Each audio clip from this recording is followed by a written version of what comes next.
¿Qué tal? Soy Cristian Varela y este es la última parte de la revisión de la radiología abdominal. En este último podcast vamos a revisar el rol de la tomografía computada y de la resonancia magnética en el estudio de las patologías del abdomen. Como vimos en los dos podcasts anteriores, existe una gran variedad de métodos de imagen que pueden ser utilizados en el abdomen. Lejos, los más importantes en la actualidad son la ecotomografía, la tomografía computada y la resonancia magnética. Estos dos últimos métodos son los que vamos a revisar ahora. La tecnología vigente en tomografía computada tiene el apellido de tomografía computada multicorte o multidetector o multislice. ¿A qué se refiere esto? Se refiere a que en cada giro que hace el tubo de rayos alrededor del paciente o del segmento corporal a estudiar, se obtienen más de un corte, más de una imagen.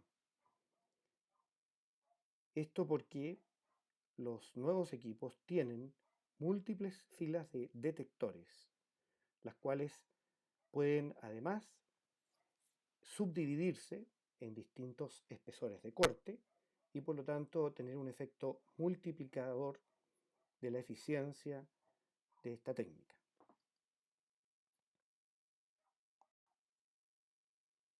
En este esquema pueden ustedes observar gráficamente con un verdadero arco iris que gira alrededor de esta mujer con 4 bandas de distintos colores que representan la obtención de 4 cortes por cada giro del tubo. Este es un esquema un poco antiguo, pero representativo. En la actualidad, por cada giro de tubo pueden obtenerse desde 16 hasta 320 cortes. Esto significa que se puede aumentar la cobertura y la velocidad de un estudio y además que eh, se pueden obtener estudios de alta resolución, cortes muy finos en segmentos corporales amplios. Otra de las ventajas de esta técnica que permite la obtención de un volumen de información isotrópico. ¿Qué significa isotrópico?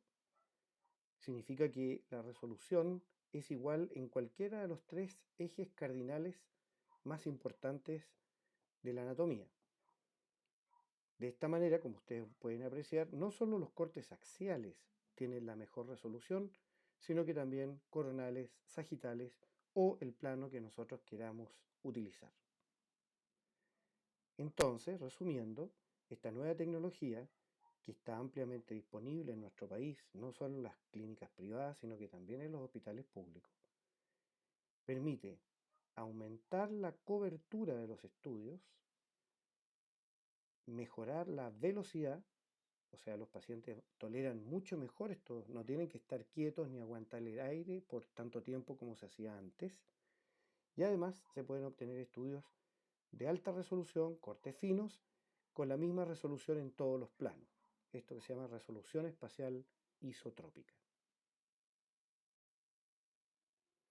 Aquí tenemos las distintas prestaciones y los nombres que esas prestaciones han tomado en la tomografía computada del abdomen. En primer lugar tenemos el clásico estudio del abdomen y pelvis, que es el más utilizado y que tiene como objetivo estudiar toda la cavidad abdominal y los órganos contenidos en ellas. En cambio, cuando uno habla del angiotac se refiere al uso de esta técnica con énfasis en el estudio de los vasos del abdomen, ya sea angiotac arterial o angiotac venoso. El pilotac se refiere a una técnica que abarca la mayor parte de la cavidad abdominal para valorar la presencia de cálculos en las vías urinarias. No utiliza contraste endovenoso ni oral. El urotac, en cambio, utiliza contraste endovenoso, por lo tanto puede caracterizar la impregnación, el realce de los riñones, el famoso nefrograma, puede ayudarnos a detectar y caracterizar nódulos, tumores, quistes renales, nos puede también ayudar a valorar la vía urinaria, tanto en la fase venosa como en la fase de eliminación. El enterotac o la enteroclisis por TAC es una técnica que se refiere a la utilización de una solución hiperosmótica administrada vía oral o a través de una sonda nasoduodenal para lograr que el intestino se distienda, el intestino delgado me refiero, se distienda al máximo y pueda ser estudiado en ese estado de distensión, de manera que se pueda observar adecuadamente el lumen, la pared y el resto de las estructuras perientéricas. Finalmente, la colonografía aérea o su contraparte con líquido, la colonoclisis, se refiere al estudio específico del colon, el cual, luego de ser preparado con catárticos, se le agrega aire o líquido y se obtiene una tomografía computada que es de gran resolución, tanto espacial como temporal, para la evaluación de este órgano y puede detectar pequeños pólipos. Aquí tenemos nosotros 4 imágenes que representan distintas fases en un estudio del abdomen. El órgano que domina estas fases es el hígado. El hígado, como órgano más importante o de mayor tamaño en realidad, más que importancia del abdomen, obtiene su mayor realce con el contraste intravenoso alrededor de los 70 a 90 segundos luego de empezar la inyección endovenosa de este. Por lo tanto, esa va a ser una de las fases más importantes para el estudio. El riñón, en cambio, demuestra múltiples fases durante este estudio y también si uno hace un estudio específico para los riñones, tendrá entonces que ajustar los tiempos para obtener las imágenes deseadas. Aquí tenemos las fases más conocidas. La primera es la fase sin contraste endovenoso, donde en general se estudia el hígado y los riñones en busca de lesiones focales o calcificaciones. La fase arterial, que es la que continúa, que se obtiene entre los 25 y 30 segundos después de que se ha iniciado la inyección del contraste, tiene como énfasis el estudio de la aorta abdominal y de sus ramas viscerales. También importa en el estudio del parénquima hepático, ya que durante ese periodo de tiempo algunas lesiones cuya irrigación depende fundamentalmente de la arteria hepática se ven de mejor forma. Lesiones benignas como por ejemplo la hiperplasia nodular focal, como malignas, por ejemplo el hepatocarcinoma o metástasis de algunos tumores hipervasculares. La fase venosa, obtenida como ya les conté entre los 70 y los 90 segundos, en aquella fase donde la sangre contrastada proveniente de los intestinos llega a través de la vena porta al hígado y logra su mayor densidad. Por lo tanto, es el momento donde mejor puede uno detectar lesiones focales en el hígado hipovasculares, las que van a aparecer de baja densidad respecto de un parénquima hiperdenso. También nos permite evaluar las venas del abdomen, la vena porta, las venas mesentéricas, la vena esplénica, las venas renales, etc. Y la última es la fase de eliminación, que se usa básicamente para verificar la presencia del contraste en las vías urinarias.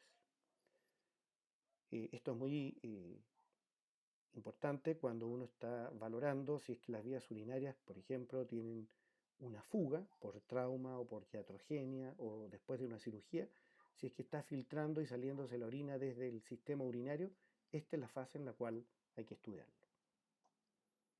Estas fases conforman distintos momentos en que el equipo obtiene volúmenes de imágenes. Esos volúmenes de imágenes luego se reprocesan para entregar estas imágenes que ustedes están viendo. La tomografía computada tiene una particularidad, la tomografía computada multicorte, perdón, tiene la particularidad de que esa información nosotros la podemos trabajar con distintos programas para lograr imágenes especiales. Aquí, por ejemplo, les muestro un postproceso especial para los estudios angiográficos en que se utiliza aquellas estructuras que tienen alta densidad. Durante la fase arterial, básicamente los órganos que están más densos son los vasos sanguíneos, naturalmente, y los riñones. Por eso, al aplicar estas técnicas de volumen, que se llaman VRT o MIP, son dos tipos de postproceso volumétrico, obtenemos imágenes de la calidad que ustedes ven aquí. Además, podemos luego, con otras herramientas, ir sacando de la imagen, recortando aquellas arterias o estructuras que no nos interesan y dejando libres para una mejor evaluación las que sí tenemos interés de observar. Por ejemplo, aquí les muestro dos imágenes de gran calidad que corresponden a un angioTAC renal. ¿No es cierto? Hemos sacado el tronco celíaco, las arterias mesentéricas y dejado solas las arterias renales para su evaluación. Aquí tenemos otro tipo de postproceso en el cual, durante una fase tardía, cuando el contraste ya se encuentra en los sistemas excretores, y por lo tanto estos están altamente densos comparados con el resto de los órganos, lo mismo la vejiga, por eso en estas imágenes ustedes también ven la vejiga, utilizamos un programa que nos permite extraer esta información, dada su densidad, y aislarla del resto, y así poner de manifiesto gráficamente el sistema excretor, que es el que nos interesa evaluar. En este caso vean cómo, de una manera muy espectacular, pueden ver que ambos riñones tienen dobles sistemas pielocalicilares con duplicidad de los ureteres. Incluso podemos ver cómo los ureteres llegan a la vejiga prácticamente en el mismo punto. Esto es el famoso uroTAC.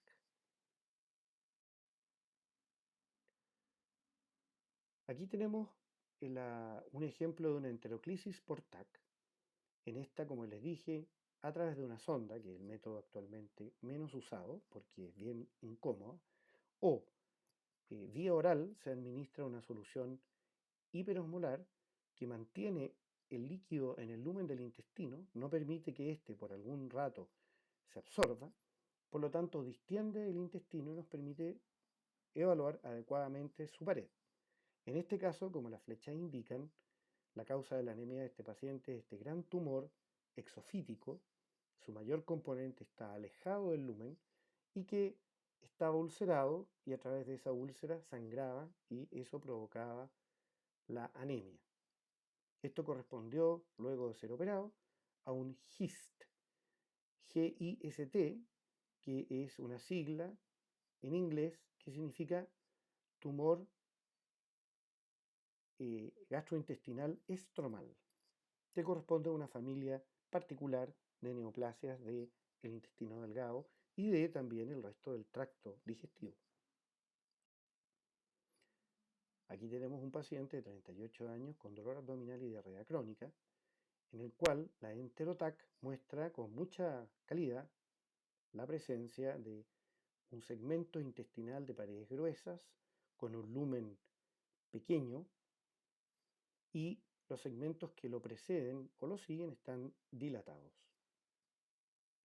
Aquí vemos en un corte axial el asa intestinal de paredes gruesas con varias capas, se fijan, varias capas concéntricas que representan los distintos componentes de la pared intestinal engrosadas y la base recta, estos vasos que nutren al intestino delgado, muy prominentes, engrosados, típico de una enfermedad de Crohn activa, que es una de las mejores indicaciones que tiene la EnteroTAC. ¿Cuáles serían las ventajas de la tomografía computada multicorte? En primer lugar, tiene un excelente rendimiento diagnóstico en prácticamente todas las áreas y órganos y sistemas del abdomen. Es un estudio que puede ser realizado en forma muy rápida. El estudio mismo a veces dura pocos segundos. Por lo tanto, podemos estudiar niños o pacientes inconscientes sin que ellos tengan que colaborar demasiado, porque el equipo es muy rápido en obtener las imágenes. Esta es una técnica que está a lo largo de todo Chile, como les decía, no solo en hospitales privados o clínicas privadas, sino que también en hospitales públicos. Es una técnica ya que tiene su tiempo y por lo tanto los radiólogos tenemos bastante experiencia en esta técnica. Es independiente de la contextura física del paciente, puede ser gordo, puede ser flaco, puede estar lleno de aire o no, igual se obtienen imágenes de alta calidad. Los límites son, como siempre, los extremos. Un paciente que sea muy obeso, que tenga un diámetro abdominal mayor de 70 centímetros, puede que no quepa en el equipo. También puede ser un paciente pequeño o con muy poca grasa en que las imágenes de la tomografía computada no aparezcan o sea más difícil de interpretar debido a que las densidades de las estructuras son más parecidas. Y otra de las grandes ventajas, como ya lo vimos, es todas las posibilidades que tenemos de post-procesar las imágenes, de aplicarles programas para sacarles mejor provecho y más información diagnóstica. Aquí tenemos una mujer de 68 años que tiene distensión abdominal en el estudio. Son cortes de tomografía computada de abdomen con contraste oral y endovenoso. Ya prácticamente no usamos el contraste oral, en este examen es de aquellos tiempos en que lo usábamos, donde podemos ver una gran cantidad de ascitis. Vean ustedes cómo el hígado aparece separado de la pared abdominal, se fijan como flotando en este líquido de color gris oscuro o menos blanco que el hígado. Vemos que la pared del estómago del antro gástrico está engrosada, con una morfología típica de los tumores, de las neoplasias gástricas, y el aumento mayor, que es el delantal de los epiplones, que deberá ser graso, negro en tomografía computada, aparece denso. Aquí tenemos reconstrucciones coronales y sagitales que nos demuestran la gran cantidad de ascitis, múltiples adenopatías perigástricas, esas pequeñas estructuras nodulares, y una vez más el aumento mayor infiltrado, lo que es diagnóstico de una neoplasia gástrica, un adenocarcinoma, más diseminación al peritoneo, lo que se llama una carcinomatosis. Otro caso, una mujer joven que tiene una gran distensión abdominal. Vemos estas imágenes, no sé si ustedes se imaginan, les voy a ayudar. ¿Qué se imaginan ahí? ¿Qué parece eso? ¿No les parece que es igual a un grano de café? Esto es el signo del grano de café. El grano de café tostado, por supuesto, que se parte y queda a la mitad, ¿no es cierto? Es muy parecido. Este signo es el signo típico de una patología donde el colon sigmoides sufre una rotación sobre su mismo eje. Estas flechas indican justo el punto donde rota en su mismo eje, lo que se conoce como pólvulo del colon sigmoides. Aquí tenemos un esquema para entender. Se trata de pacientes que tienen un colon largo, con un meso elongado, que permite movimiento anormal de esta estructura y permite que en algunas circunstancias, el colon estando algo distendido, este segmento del colon gire sobre su propio eje, provocando un estrangulamiento que puede después ceder en forma espontánea o avanzar hasta provocar una necrosis de la asa intestinal afectada. Les recuerdo que también pueden haber vólvulos del ciego y del colon transverso, pero por lejos el más común es el del colon sigmoides. Aquí tenemos un ejemplo de un hombre de 58 años que estaba en una tensa reunión en su trabajo, siente un intenso dolor abdominal y cae desmayado. Afortunadamente lo traen rápidamente a la clínica, donde se le realiza esta tomografía computada que muestra un material hiperdenso en forma espontánea en el retroperitoneo, lateral a la aorta dilatada, lateral al músculo psoas izquierdo, compatible con un hematoma retroperitoneal. Como este paciente estaba hemodinámicamente estable, se administró contraste endovenoso, verificando la presencia de un gran aneurisma abdominal.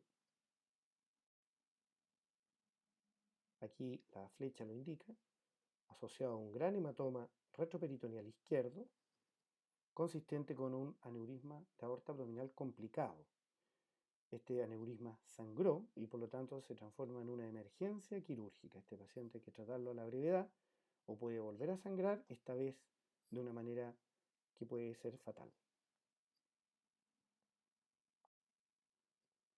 Otro caso, una mujer de 73 años que viene con dolor abdominal, gran distensión, como ustedes pueden ver, el colon está muy dilatado, se parece bastante al muchacho, a la muchacha que tenía un vólvulo del colon sigmoides.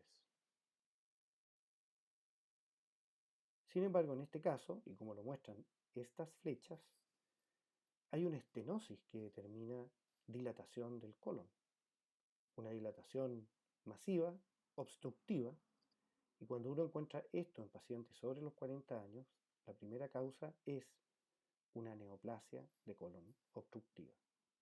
En este caso justo está en la región rectosigmoidea. ¿Cuáles son las desventajas de la tomografía computada? Son básicamente, se agrupan en dos componentes. El primero, usa radiación ionizante, por lo tanto, en algunas poblaciones, como los niños, las pacientes embarazadas, las mujeres en edad, los pacientes, hombres o mujeres en edad fértil, debiera tratar de irradiarse lo mínimo posible o no irradiarla. Y el otro inconveniente es cuando hay pacientes que tienen una enfermedad renal crónica tipo 4 o 5, en que no pueden recibir este medio de contraste endovenoso porque puede empeorar o acabar con la función renal residual. Finalmente tenemos aquellos pacientes en que han hecho una reacción previa al medio de contraste o son asmáticos en que podrían hacer un nuevo episodio de repetir la inyección del medio de contraste yodado. A pesar de ser un gran método diagnóstico, igual la tomografía computada tiene áreas ciegas o donde falla. Por ejemplo, la detección de colelitiasis o coleocolitiasis es bastante pobre, ya que la mayoría de las veces los cálculos tienen la misma densidad de la bilis y esta técnica no es capaz de diferenciarlo. También pasa que en la pelvis femenina, especialmente en mujeres delgadas que tienen poca grasa, esta técnica tiene menor resolución que la de contraste, que la ecotomografía transvaginal o que la resonancia magnética. Son áreas donde la tomografía computada es débil o tiene menor rendimiento que otros estudios. Finalmente, en este segmento del abdomen vamos a ver la utilidad de la resonancia magnética. Les recuerdo que la resonancia magnética consiste en aplicar un alto campo magnético externo, un imán gigante que es el equipo, que equivale a aproximadamente 20-30.000 veces la fuerza de gravedad. En este contexto, todos los protones de nuestro cuerpo se alinean a favor, la mayoría, y en contra algunos de la dirección del campo. Se elige un segmento corporal para estudiar, se aplica una energía en forma de ondas de radiofrecuencia. Estas ondas de radiofrecuencia hacen que los protones se exciten, empiecen a girar y a moverse. Una vez que dejamos de aplicar las ondas de radiofrecuencia, estos protones van a volver a su estado de reposo y van a disipar esta energía, la cual va a ser captada por el equipo y transformada en una señal eléctrica que se pueda transformar en una imagen. La resonancia magnética no es otra cosa que una hidrogenografía, por lo tanto va a rendir mientras más hidrógeno tenga el órgano a estudiar. Por eso los pulmones, por ejemplo, no son, no son un tejido bueno para estudiar porque tiene escasa cantidad de hidrógeno.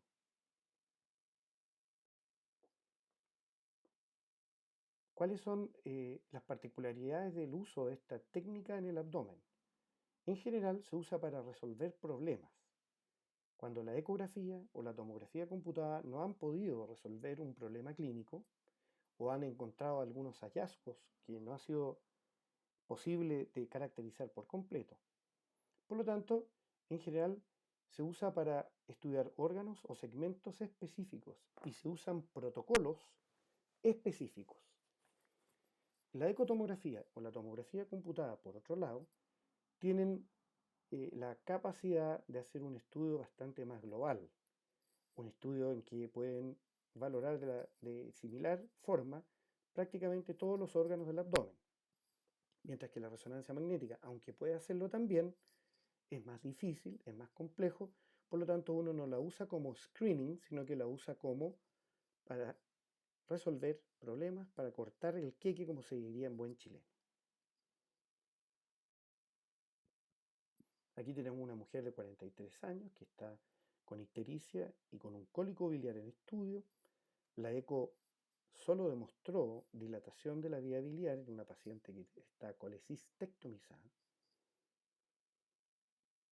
Estas flechas muestran al colédoco dilatado con una imagen de baja señal en su interior consistente con un cálculo. Aquí tenemos la misma paciente en un corte coronal T2 y en una colangiografía donde se observa claramente la imagen dentro del lumen de baja señal polifacetada típico de la coledocolitiasis. ¿Cuáles son las indicaciones de la resonancia magnética? Hoy en día podríamos decir que se puede usar en todos los órganos del abdomen, ¿ya? Sus regiones más clásicas de estudio son el hígado y la vía biliar, donde es una técnica excelente para evaluar y caracterizar lesiones focales hepáticas. Es muy buena y mejor que la eco y el escáner en el estudio del hígado graso o en el estudio del hígado cirrótico. Y puede, en el hígado, también lograr estudios para cuantificar el contenido de hierro, el depósito de hierro y el depósito de grasa. Puede estudiar el páncreas con la misma calidad que la tomografía computada, con el beneficio del estudio adecuado de la vía biliar y del conducto pancreático principal. Suprarrenales, riñones, en la pelvis femenina es una técnica excelente, es capaz de caracterizar tejidos por su composición y es competitiva con la ecotomografía transvaginal. También se pueden hacer estudios del intestino delgado o el colon con esta técnica, llenándolas de líquido, y también puede estudiar excelentemente las estructuras vasculares con la angioresonancia. Sus ventajas inherentes son el excelente rendimiento diagnóstico, tiene mejor resolución de contraste que el escáner, es capaz de distinguir de mejor forma la diferencia entre el tejido patológico y el tejido normal que el escáner. Es una técnica multiplanar, bueno, hoy día ya todas las técnicas son multiplanares. Es inocua, no irradia, no provoca ninguna consecuencia. Hoy por hoy se puede usar la resonancia magnética en las pacientes embarazadas sin ningún problema. Y además tiene ya hoy día es capaz de entregar información funcional a través de secuencias específicas. Ahí les puse dos ejemplos de difusión, de perfusión, pero tiene una infinidad de otra información que puede entregar. Y hoy en día hay mucha investigación al respecto para que este método pueda ir entregando cada vez datos que no solo se refieren a la morfología de las lesiones, sino que también a la función, lo cual es un gran avance para nosotros. Aquí tenemos una mujer de 65 años que tiene una ictericia indolora en estudio. Estas dos imágenes de colangioresonancia muestran una gran dilatación de la vía biliar con un brusco cambio de calibre en el conducto hepático común. También vean ustedes esa imagen redondita que se ve ahí es la vesícula llena de cálculos.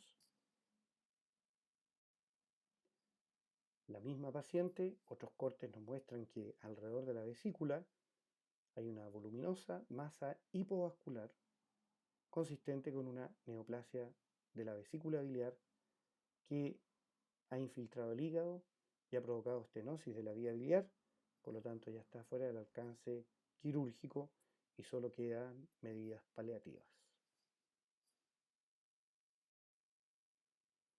Aquí tenemos un caso muy interesante donde podemos comparar la resolución de contraste de la tomografía computada con la resonancia magnética. Se trata del mismo paciente de 53 años con daño hepático crónico, donde buscamos la presencia de un hepatocarcinoma y vean ustedes en las dos imágenes inferiores que están a la misma altura cómo la tomografía computada apenas puede mostrar un gran tumor hipervascular. ¿Se fijan? Sin embargo, pierde la detección de otros múltiples y pequeños nódulos, que en este caso son relevantes para el tratamiento, ya que también corresponden a enfermedad neoplásica y por lo tanto este paciente eh, queda etapificado como en un grado más avanzado de su enfermedad y sus opciones terapéuticas son claramente menores. Otro caso, una mujer joven con sospecha de coledocolitiasis, vemos que la vía biliar y la vesícula son normales, pero el hígado está muy grande, mide 18 centímetros en el eje longitudinal, y en este estudio de tipo funcional podemos ver la caída de señal. Se fijan que la imagen de la izquierda muestra un hígado de una señal de gris eh, claro, blanquecino, y en la imagen que está a la derecha aparece negro. Eso significa que el hígado o las células hepáticas están ocupadas por voluminosas gotitas de triglicéridos, por lo tanto tiene un hígado graso. Y esta señora, combinando la hepatomegalia más la esteatosis, se planteó la posibilidad de una esteatopatitis, lo que fue confirmado con una biopsia hepática. La epidemia de nuestros tiempos. Esta otra mujer de 39 años, con sospecha de una neoplasia ovárica, se hace la resonancia magnética que muestra que esta masa quística del ovario izquierdo contiene sangre antigua, lo que es características del endometrioma ovárico, y de esta manera la resonancia muestra su potencia, como tiene la posibilidad de caracterizar el tejido y llegar a un diagnóstico muy preciso, preoperatorio, y de información que le va a ser muy útil al cirujano, no solo para su terapia, sino que también para tranquilizar a la paciente que va a estar angustiada por la posibilidad de un tumor. ¿Cuáles son las desventajas de la resonancia magnética? Que es un método bastante caro, tiene menor disponibilidad que los otros métodos, son mucho menos equipos los que están disponibles, necesita que el paciente colabore, es decir, que no se mueva, que esté quieto. La resolución temporoespacial es menor, está contraindicado en pacientes con uso de marcapaso. Esto ya se está solucionando, ya que cada vez más existen marcapasos compatibles con la resonancia magnética.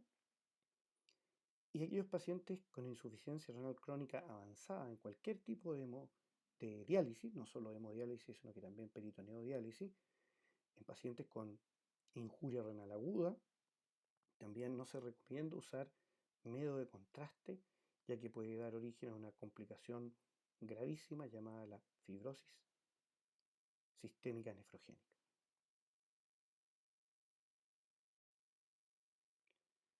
Muy bien, a través de esta revisión que hicimos de los métodos de imágenes y su utilidad en el estudio de los órganos de abdomen, también pudimos ir revisando algunas patologías o algunas manifestaciones patológicas que todo médico debe saber detectarlas en imágenes. ¿Ya? La ascitis, la colelitiasis, la coledocolitiasis, el cáncer de vesícula, el neumoperitoneo, la rotura de un aneurisma aórtico, el cáncer gástrico, la obstrucción intestinal, el vólvulo del colon sigmoides y la obstrucción colónica por un tumor primario son patologías para las cuales se necesitan las imágenes y que todo médico debe tener a lo menos una idea de cómo son sus manifestaciones en las imágenes y cuáles son los métodos útiles para hacer estos diagnósticos. Muchas gracias por su atención y hasta la próxima.